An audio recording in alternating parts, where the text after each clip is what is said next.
Hey guys, welcome back to the Lifestyle School podcast. I am your host, Hope Plack. I'm a nutritionist, health coach, and behavior change specialist. And around here, we talk about what it actually takes to build a healthy life that lasts. We dive into metabolic health, insulin resistance, weight loss, fasting, nutrition movement, you name it, we probably talk about it.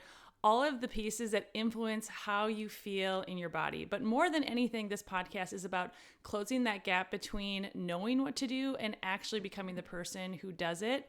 I don't think you need another quick fix or another diet that you can follow perfectly for the next 6 weeks. I want to help you understand your body. I want to help you build systems that work in your real life and create a lifestyle that you can continue living long after the motivation wears off.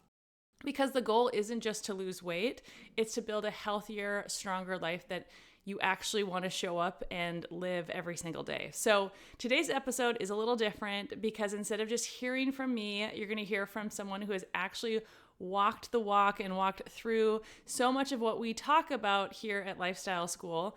But before we get into that, a quick reminder, as always, this podcast is for educational purposes only and is not intended as medical advice.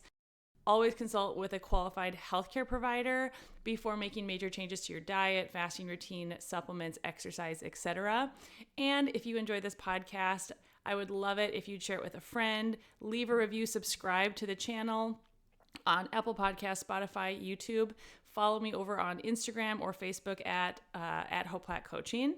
And one last thing, as always, a little reminder, if you want to support the show in a practical financial way, if you are someone who buys supplements, we do have a supplement store that is now open. You can head over to our website, www.hopeplackcoaching.com. In the top right corner, there is a button that says store. In there, you will find a bunch of high quality supplements that are all third-party tested for quality and purity. Unfortunately, that's not something you get when you buy supplements at Whole Foods, a health store, Costco. They are not FDA regulated. They're not tested for these things. And so if you want to support the podcast in a really practical way, you can do that. These are the same professional grade supplements that I use, that I recommend to my clients, that my family uses. And it's a really easy way for you to support the show. If you do want to support us in that way, you're going to need a code to set up your account, and that is 104567. And you'll put that in when you create your account at checkout. If you're thinking, Hope, I want to start to take some supplements, but I don't really know where to start, head over to episode 43 of the podcast, where we talk about the core 4 supplements that I recommend for everyone and why they matter for metabolic health. So with that, you guys, I want to start by introducing Amber. Amber is a former coaching client and Lifestyle School for Weight Loss member. She was actually one of our founding members.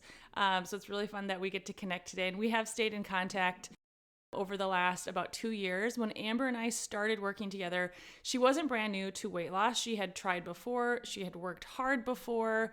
And like so many women, she knew a lot of things that she was supposed to be doing, but that knowing what to do and actually creating lasting change are two very different things, as we talk about week over week.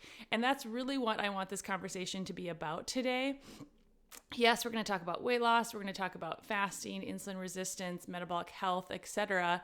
And all the things that Amber learned while we worked together. But more than that, I want to hear about, what changed inside of her, because one of the things I've learned through the decade that I've been coaching clients is that lasting weight loss is rarely just about changing what's on our plate. It's about changing the way we understand our body. It's about recognizing the habits and the patterns that have been running on autopilot for years. And it's about learning how to navigate, through the hard days without deciding that we've failed and totally throwing in the towel. Ultimately, it's about changing our identity, becoming someone who cares for their health, someone who keeps promises to themselves and continues showing up day after day, even when it doesn't look perfect. Amber finished coaching program quite a while ago, and it's actually one of the reasons why I wanted to have her on the podcast now, because I'm not just interested in what happens during the 8 weeks of coaching. I'm interested in what happens afterwards. What sticks, what changes, what do you do when you don't have a coach checking in with you every week? And what are some of the things that you learned during the season of coaching that then continue to shape the way you approach your health today? So Amber and I are going to bring it all the way back to the beginning with her relationship, with her weight, food, body, what that looked like before we met, and then kind of what we're going to bring you through kind of the process to where she is now and what has changed along the way. And so Amber, I'm so excited to have you here today. Thank you for joining us. And thank you for being willing to share your story, because I know so many women are going to be encouraged and inspired by it. I know you continuously encourage me and inspire me anytime I get an update from you. And so with that, can you tell us a little bit about yourself? Sure. I just had a birthday. I turned 48. I have 4 children. I've been married for almost 25 years, and I homeschool my kiddos. I stay home with them, and my life revolves around their schedule. So you know, finding time for mom is hard sometimes, but Yeah, I totally get that. So what did your life, can you share with us like a little bit, what did life look like before we started working together? How long had it been that you had been trying to lose weight? Was that something that had been like a long-term thing, battle, which I feel like so many of us have, or, was it like a particular season? Can you share with us? oh goodness, it goes way back to when I was in my 20s. I joined Weight Watchers with a friend, and we were successful because I was young, and I did their plan, but then I would gain it back because I wasn't going to count points for the rest of my life. Then I had my children. I had 4 kids between then and about 11 years ago, and I just kind of was just at the status quo. I'm like, I'm in the middle of children. I don't want to. I'm not going to focus on myself right now. And that's where I was for a long time. And then I kind of yo-yoed. I would start counting calories and get tired of that. And I just knew that wasn't something I would stick with, but it was all I knew. Counting my food, weighing my food, all that stuff. And so I joined a gym, a CrossFit gym, and I did that for about a year. And I lost a little bit of weight, but not a lot. Um, but I was feeling better about that. Like I stuck to something I can change. And then I think that's when I reached out to you and I started your program because you spoke to me through all your videos, like the insulin resistance, the not losing weight, the not wanting to count calories. That all spoke to me because I was tired of that. I did macros, I did calories, I did all the things, and it wouldn't work. And I wouldn't stick with it because I'm not going to do that for the rest of my life. I'm not going to sit and weigh my food every meal, and I'm not going to count every calorie I eat. And I was frustrated, and I knew there had to be something else. So Yeah. that's when I talked to you. And I love it. Because I feel like that is just it's a real thing. First of all, being a mom and feeling like there's no time for yourself. And I know your kids are a little bit older. Can you tell us how old is your youngest now? He's 11 now. 11. I Okay. have, So hopefully you have a little bit more time, but it's still every phase of motherhood brings like a different level of busy. But yeah, I think, you were not having that time for yourself, which is so hard. But then that constant of like weight loss, I think can so easily consume every like thought that we have. It's so much time. And I would say similarly to myself, the thought of like having to count everything that I eat, write it in an app or on a piece of paper, tally it up at the end of the day, or try to do that before at the beginning of the day. It's like there's just not enough time. I need to do something that gives me time back. Could you tell me real quick, how would you describe your relationship with food before kind of the change that happened 2 years ago when we worked together? How would you oh describe goodness. that? Um, I am an emotional eater, a stress eater. If I'm bored, if I'm happy, if I'm sad, anything, I would just eat. Yeah. It didn't matter if I was hungry or not. I would just like, oh, I need to eat something. Hmm. So yeah, Yeah. I don't know. I had You not a good relationship with food. you and probably everyone listening and myself included. And so hmm what was kind of that turning point for you when you were like, okay, enough is enough. I'm going to make like a big change. You said you joined a gym. The kids are getting a Yep. little bit older. Was there Yep. anything else that kind of drove Well, I that? joined the gym and my weight didn't change. I mean, I gained some muscle, lost some fat, but it really didn't change. And I realized that it didn't matter how long I went to the gym, that wasn't going to change what I ate. I had to change what I was eating because that was it. Like I could work out all I wanted. I wasn't going to lose all the fat because I was still eating the same way, Mm. basically. Yeah, you had is what that I was. realization kind of a thing. Yeah. It was like I need to change what I'm eating more than just, trying to eat less or eat more salad or whatever it was, you Yeah. know?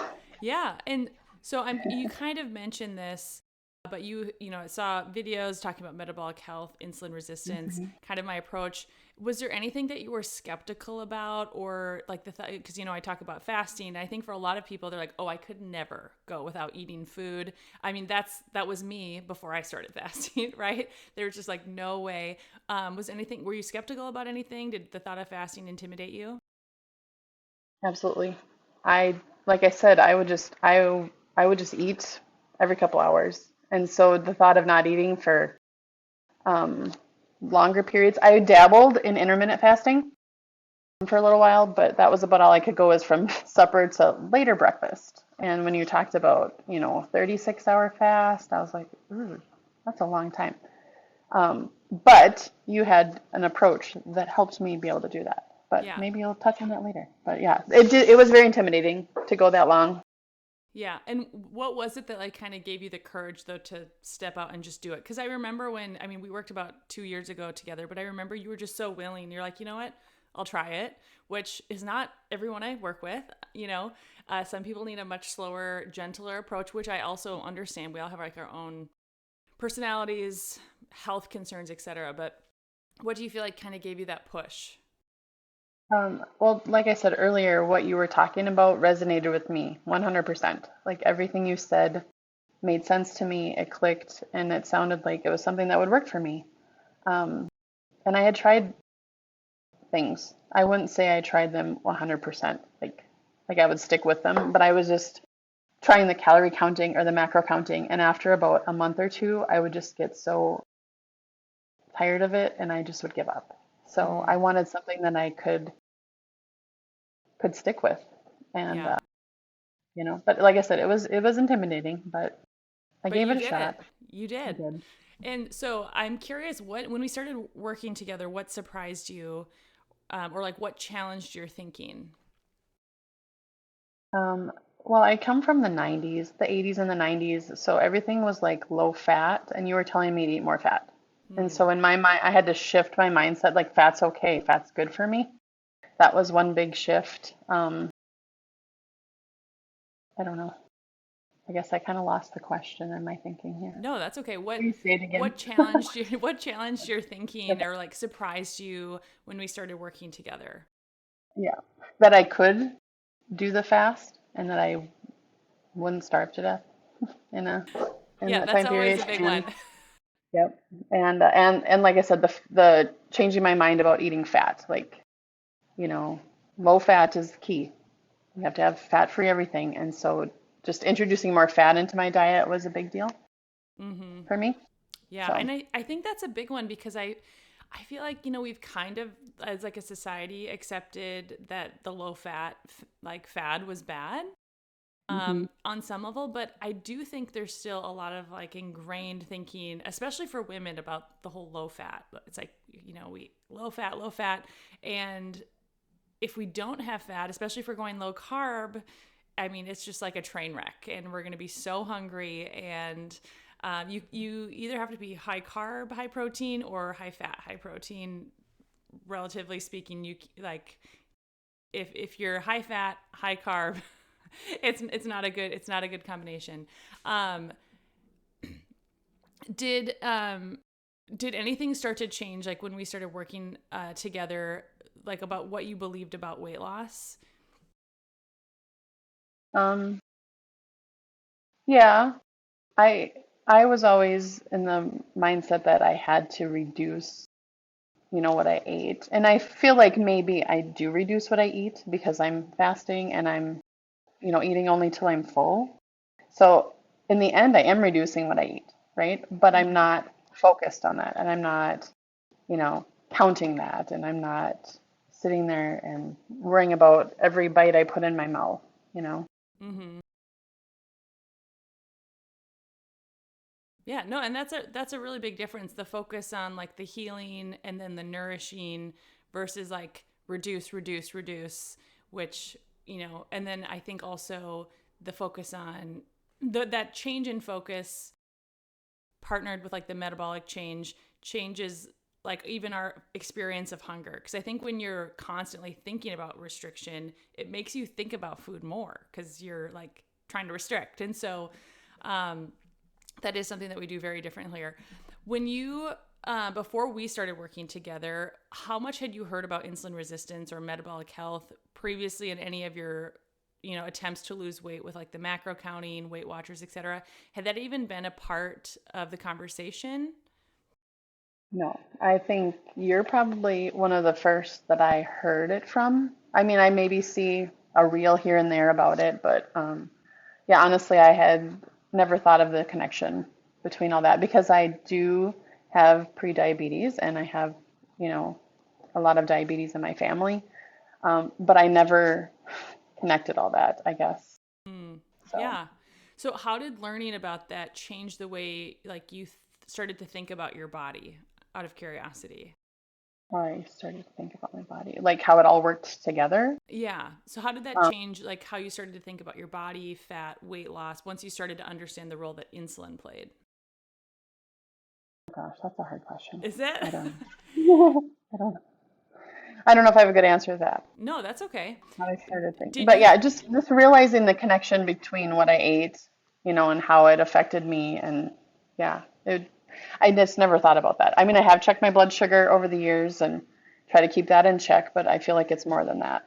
Like my blood sugar can stay at a normal rate, but my body's still doing not great things. And my body was adapting, but as I got older and now into perimenopause, it's Mhm. not adapting as it used to. So, I wish I would have learned this, 20 years ago.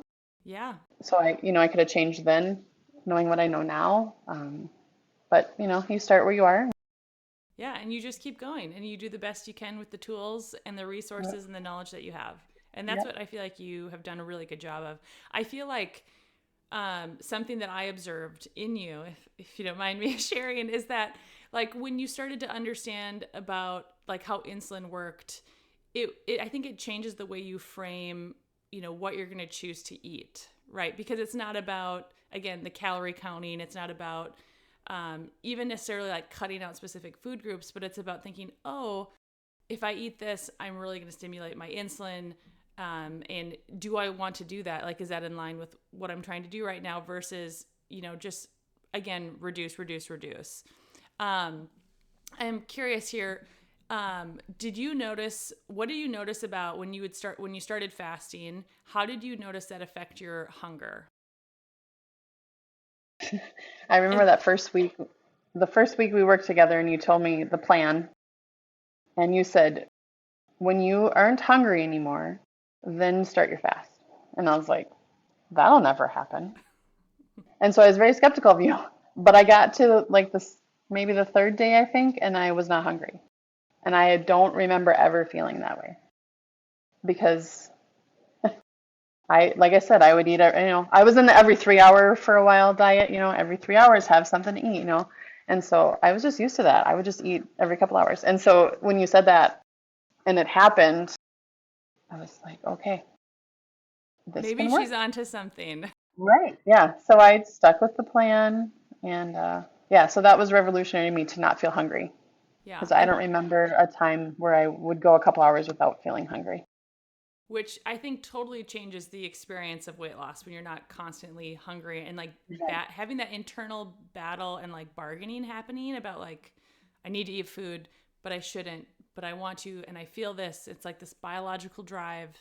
And actually, it's not out yet, but next week or this Friday's we're recording this ahead of time, guys. I'm going behind the wall. I'm talking about like that very thing on the podcast that's coming out this week, because it's just the way like understanding hunger, and if we can turn off that food noise, it changes everything. And I'm sure it made your fast then feel relatively easy. How was that first fast after you're like, oh, I'm actually not hungry? Right. I think it was good. I remember getting to the end and thinking I did that. And I was excited to do it again because just knowing that I can, but it also depends on what I eat. Like you said, don't start a fast without having a good base beforehand. And I've learned that. Like I'll try to do a longer fast now, and if I haven't eaten the best the day or two before, I can't focus and get through it. So I really try and do that before I do start a longer fast, because if my body's not fueled properly the few days before, then I'm not going to be successful. It definitely But, changes the experience. I know for me, mhm. even with, I've been fasting for many years now, and I do a lot of fasting, and I feel that too. How did you feel your energy change? So I feel like a lot of times we equate weight loss with feeling hungry, cold, kind of tired. Did you feel like using fasting as a tool to lose weight? How did you find like your energy was, whether you were fasting or not? Well, also part of your plan was sleep. I know you talk a lot about sleep. And so I've really, since then, tried to focus my sleep and get to bed at a decent time and keep a schedule. And so I have been good about for 2 years now, going to bed at a certain time, getting up at a certain time within, reason, depending on the day. But anyway, so that has helped my energy level also. But I do have a lot of energy when I'm eating, well, even when I'm fasting, because that's what, maybe we'll talk about that later. But I ran a half marathon um, on a challenge while fasting and not eating carbohydrates for 30 days. And I had plenty of energy to get through that run. Which So is that for me was a incredible. test. Yeah. Because everybody's like, you need carbohydrates to do a run. You need to, I did not. And Hmm. that was huge for me to see that carbohydrates aren't the only fuel I need, especially Yes. in exercising and stuff. Because I do CrossFit between 4 and 5 times a week. And so I haven't noticed a change, not eating all the carbohydrates and fasting. I can get through a workout and I'm just fine. Yeah, So, and this is actually a perfect transition into my oh, next question. Look at you go, just a natural.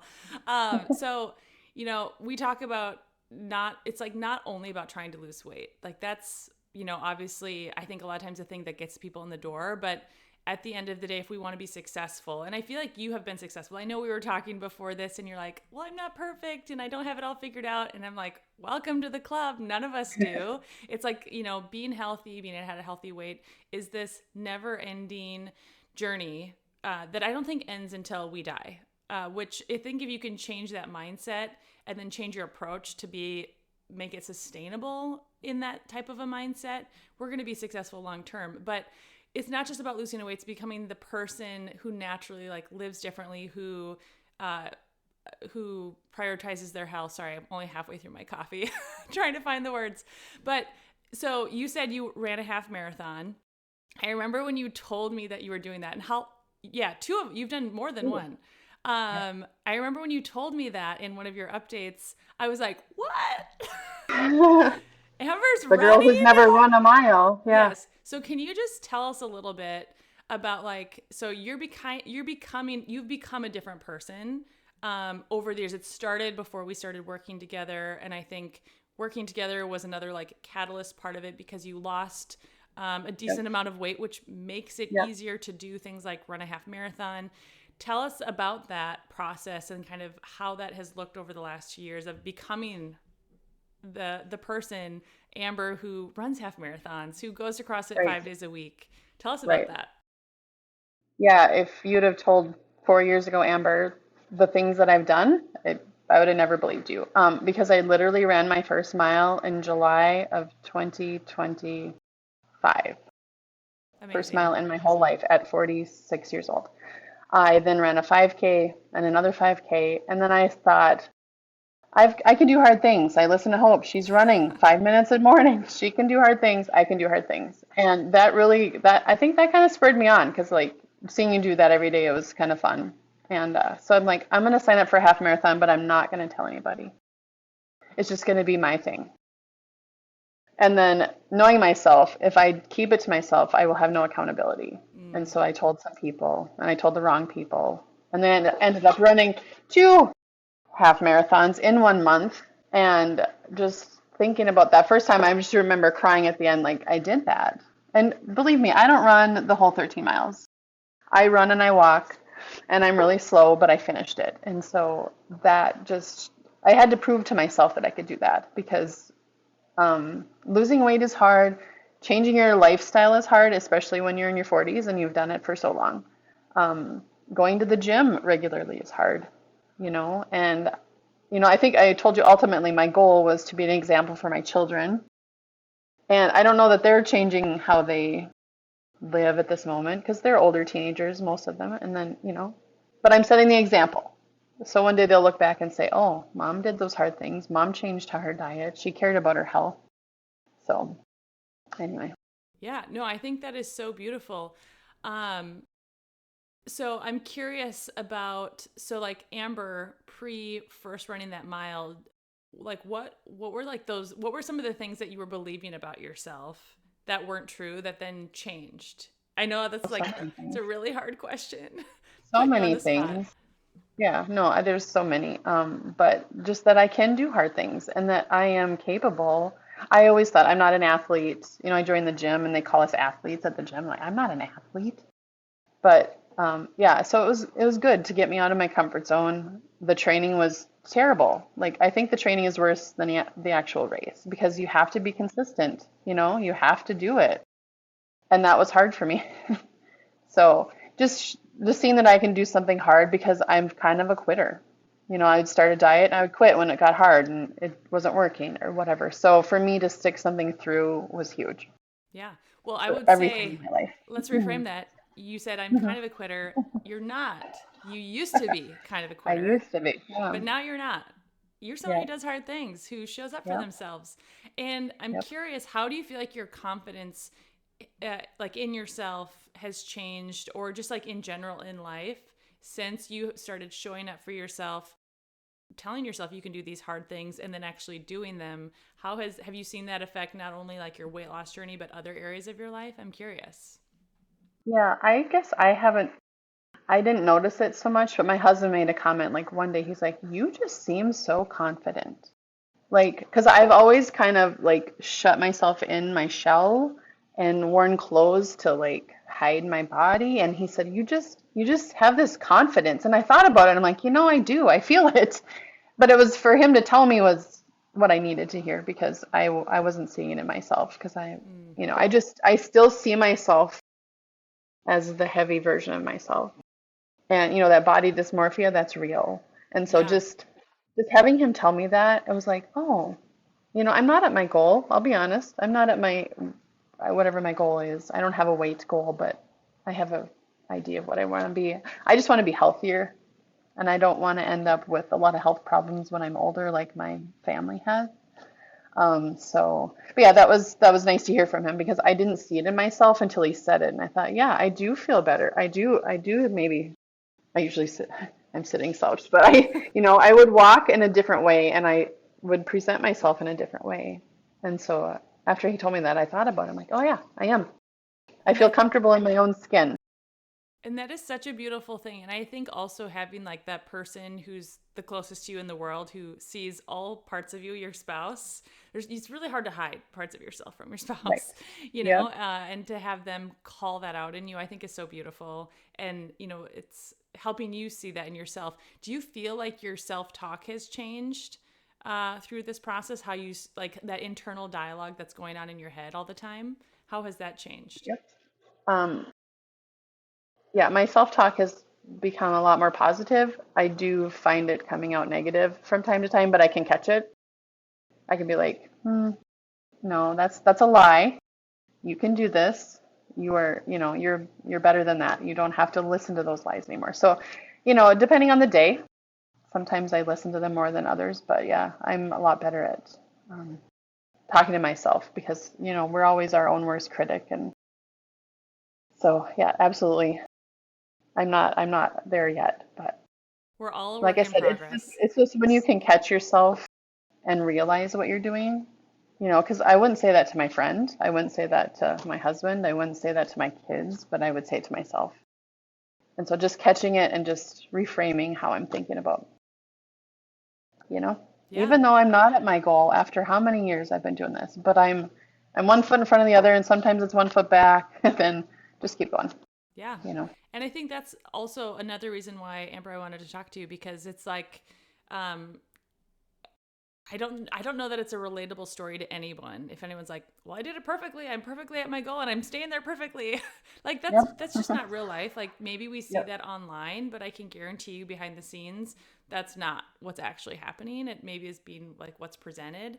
I'm curious, like, so as all of these things have changed, the way you approach weight loss, the way you're talking to yourself, your confidence, I want to talk systems because, I think the key to success. What do you feel like are some of the habits that you changed when you kind of started this journey, and what has stuck, and what do you feel like has helped you, continue on that path? Um, Drinking more water. And how That's do you get been a yourself hard to one. do that? Oh Do gosh. you Well, have I like a have to fill rhythm? up I got to fill up the big jar. I'm not perfect at that, but I've been Same. better. Okay. I'm drinking more water. I'm not quite there yet. I don't know why I struggle so much. I do have to add, like I put electrolytes in here, so that's why it looks cloudy today.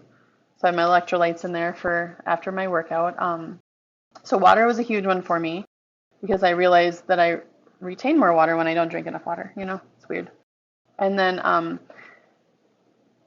I really had to change the food I ate because everything was carbohydrate dependent. Like we had a pasta, and we had a bread or whatever. So um, I really had to change what I ate. And my husband was doing carnivore, and we talked about this. Like I couldn't do the carnivore. Like that wasn't working for me. I couldn't stick with it. So I do add in more things to eat but I do have to stay away from certain carbohydrates because I did wear the glucose monitor we talked about, and I noticed what really spikes my blood sugar and keeps it high. So I did wear a glucose monitor just to see how food affected my body, how exercise affected me, and that kind of stuff. So I've been really aware of that. And am I perfect? No, because it was my birthday last week and my husband's birthday, and I had way too many carbohydrates and sugar, and now I feel it.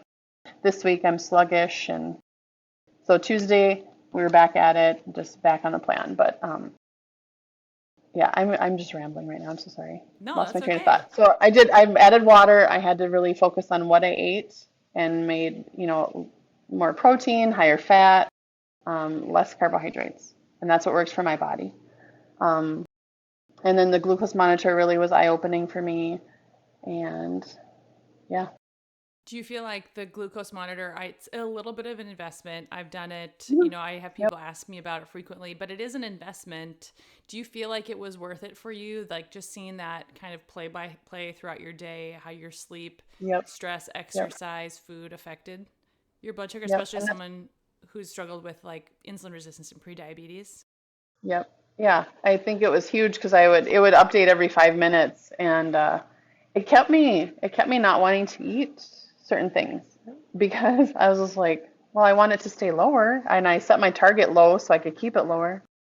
But it was eye-opening. I ate certain things that I thought were healthy, like brown rice, not good for my body. Um, it spiked when I would exercise, but then it would drop. Hmm. Yeah, so I just watching the flow of it was interesting. I wish I could wear it all the time because I think it would maybe keep me more accountable, but it does get expensive. I Hmm. can't justify that cost. Um, but yeah, it was very eye-opening. I would recommend it for people Yeah. if you can make it work. Yeah. Just to see, even a 30-day one. That's what I did to start, was a 30-day one. Yeah, no, and I think if people can swing it, I do think it's like a really nice eye opener. Because it's like you said, it's these things that we perceive as healthy that, they're not Mhm. inherently bad, but if Right. we struggle with insulin resistance, if we're predisposed or even have the beginnings of or type 2 diabetes, it changes. That changes everything. We're not here trying to like demonize foods, but for some of us, they don't love us back, as we like to say. Right. Yep. One thing I wanted to ask you, because I know you are married to someone who has a very busy work schedule, different times of the year, is gone for different times, so you're doing a lot of single parenting. And I know for most people, when life gets busy, that's the hardest to maintain and do things. And again, I know you haven't done it perfectly, but what are some of the way like? Do you have any things that you do if you know your husband's going to be gone, or if you know it's going to be a busy season, that set you up for success? Is there anything that comes to mind that you could share? Yeah, I absolutely have to meal plan because my husband does eat carnivore. My kids don't want to eat carnivore, and I'm somewhere in between. So meals around here can be quite challenging. So when he's working the weird hours, it's just the kids and I. So that makes it that much easier. But if I meal prep ahead of time, or at least have a plan, if I can cook ahead, that's great. That doesn't always happen. Um, I am most successful when I have stuff already cooked in the fridge and I can just reheat and whatever, but that doesn't always happen. So as long as I have a plan, then I'm good. Yes, Otherwise, it just all goes out the window and we're eating frozen pizza. right. As we say, if you fail to plan, you plan to fail. Hmm. Benjamin Yep, you bet. Franklin. Um, Hmm. I know you kind of touched on this a little bit, but how do you, so your birthday came, you enjoyed all the sweet treats or whatever. Hmm. Um, Obviously, like life is too short to never have anything that you really enjoy ever again. That's at least my philosophy, as long as it's not like extremely detrimental to your health. But, you have difficult weeks, whether that's like birthdays happening, so you're eating off plan, or life is busy. How do you handle now like those difficult weeks? Whether it be mindset or whatnot versus like Amber 4 or 5 years ago, if something would have like that happened while you were counting calories or macros, how has that changed? Like how you handle these different things? Well, yeah, I don't throw in the towel. And I don't have to start on a Monday. I think I mentioned that the other day when we chatted. Like it's Tuesday and I can start, my birthday was Monday and we had the dessert. And then I was like, Tuesday, I'm going to go back to my plan. So just knowing that about me, I used to be like, well, I can't start till Monday. So I might as well just enjoy the weekend. And then I would indulge and then regret it. And then I step on the scale now and know that it's just a number. It doesn't define me, and I'm not going to focus on it and let it. Because sometimes I would like get to a certain place in my weight and be like, I'm just going to give up because it's, I'm too far gone or whatever. But now I'm like, no, it's just a number. You had a lot of carbohydrates, so you got a lot of water weight. But we celebrated 2 birthdays, and all of my friends gave me sugar for my birthday. It's like, oh, thanks. But I did not eat it. It's still in the packages. I'm going to save it for a rainy day. Because I'm like, Tuesday, I'm getting back to it. That So, but I'm and not going to start fasting until next week because I need to have a good week under my belt before I get back into that. Yeah, and I think that's really smart. You're setting yourself up to do your first fast and not have it feel super hard, and then that it's in and of itself can feel like a failure. Do you feel like, we talked about excuse me, your confidence changing over the course of this process, like realizing you can do hard things? How has that played into the change in your response? Do you think about versus like, I'm just going to throw in the towel, this is too hard, I'm going to start in a week on Monday. Do you feel like there's a connection, a correlation between that? Yeah, just the not giving up anymore and realizing I can do it. Even if I'm, how many years into this and, still struggling, but I thought I've struggled my whole life with my weight. And it's not easy to undo, all Yeah. those years of the wrong thing. So, I'm giving myself grace and I roll with the punches. And my husband is very supportive. Although when I want ice cream, sometimes he'll just say, okay, let's go. I'm like, no, you're supposed to say no. Right. But yeah, he's very supportive because he's on his own journey too. And so it's helpful when he's on the plan with me or doing his thing, it's so much easier. I So much totally easier. agree. And Hmm. what a gift that your spouse is giving you when they're on the Yes. same wavelength. I have worked Yep. with people who have that and then people who don't, and I will say the difference is significant. Um, what is something do you feel like just looking back at the last number of years, what is something that has surprised you the most just about this process, this journey, losing weight, the change in confidence, the change of your lifestyle? What are some of the things that have surprised you the most? Well, that I can actually stick with something Yeah. perfect and imperfectly, Some weeks I'm really good, some weeks I'm really bad, and that I can just get back on it.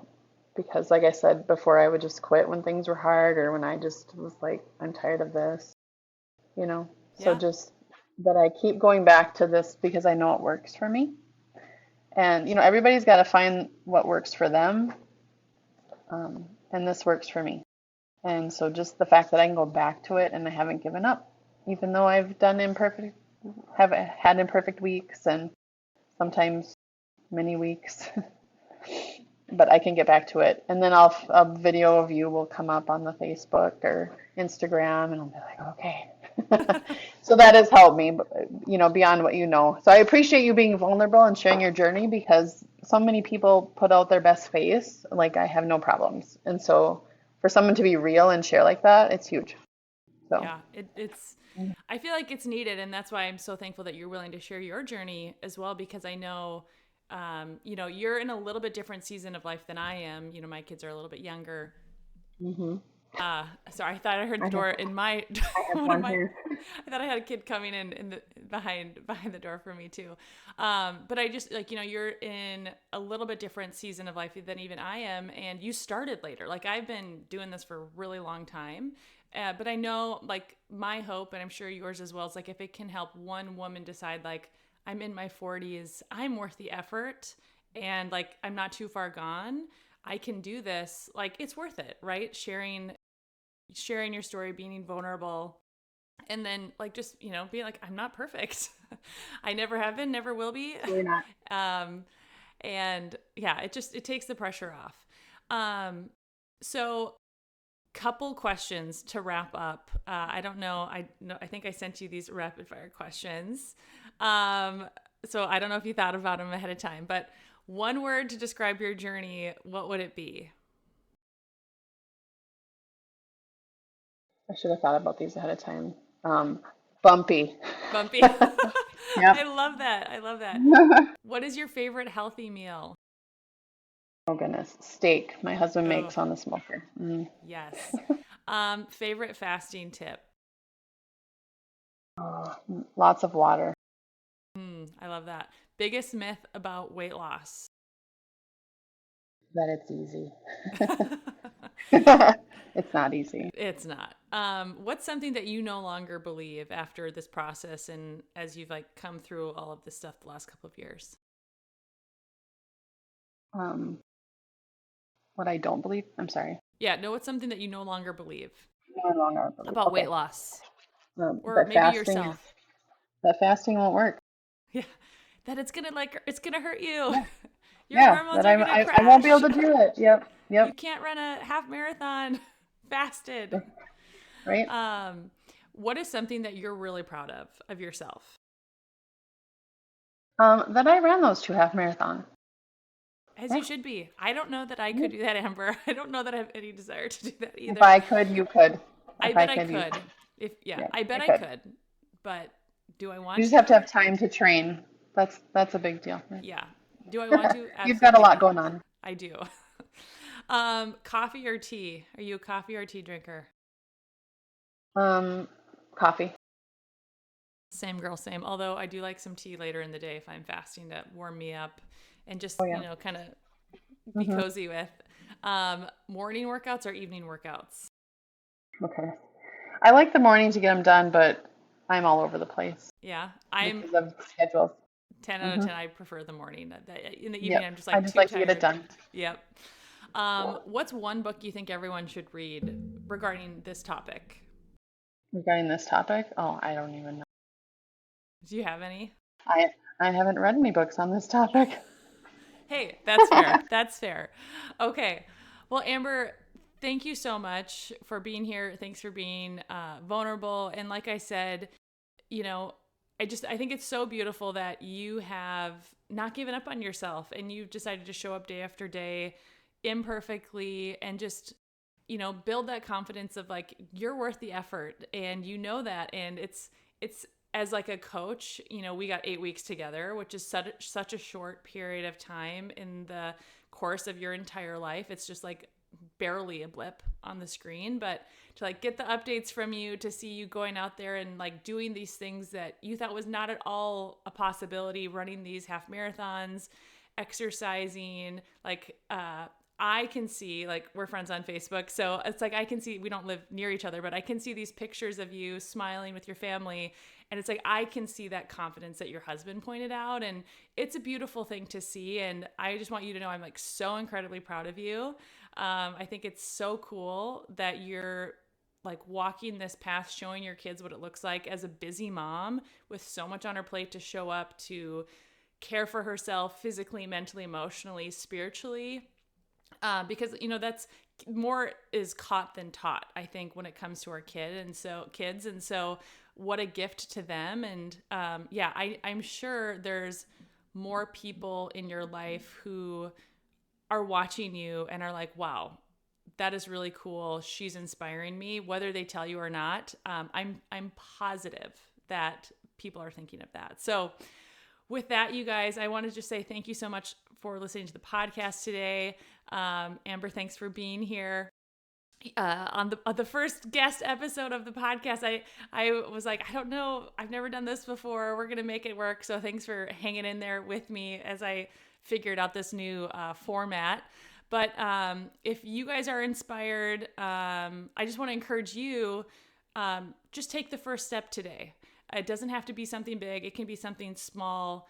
Go do that workout. Keep one commitment that you have made to yourself and build that internal trust.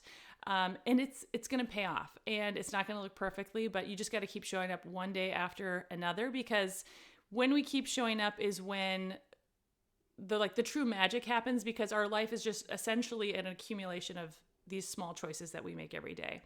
And 5 years from now, whether or not we show up, like, we're going to get there. And so we'll either have to live with the consequences of our inaction or the consequences of our actions, which typically, we want to have the positive consequence of our actions, which is better health.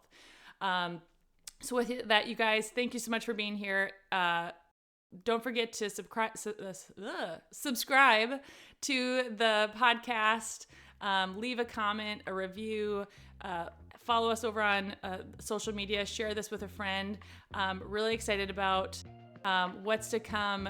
I have some new products that are launching soon, so keep an eye out for those. And with that, guys, we will see you next week on the Lifestyle School podcast.